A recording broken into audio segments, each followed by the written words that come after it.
In this video, we're going to talk about the profile photo, and that is the only section we have not completed yet on this profile, which is why it's at 75%. But instead of clicking on the tab at the top, we'll go to it a different way. We'll click in Manage Listing here and click on Profile Photo, and as you see, it takes us there.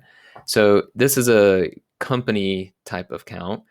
So it has a profile photo as well as a profile logo, which would be the company logo.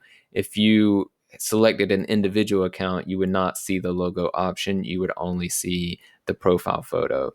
So that would be the difference, why it might look different to you. But this is just your standard file upload procedure. You would click on Upload Photo, choose the file you want to upload, and select that. But once you have these added, just click Continue to save your changes. And that's it for this section. It's very simple, very straightforward.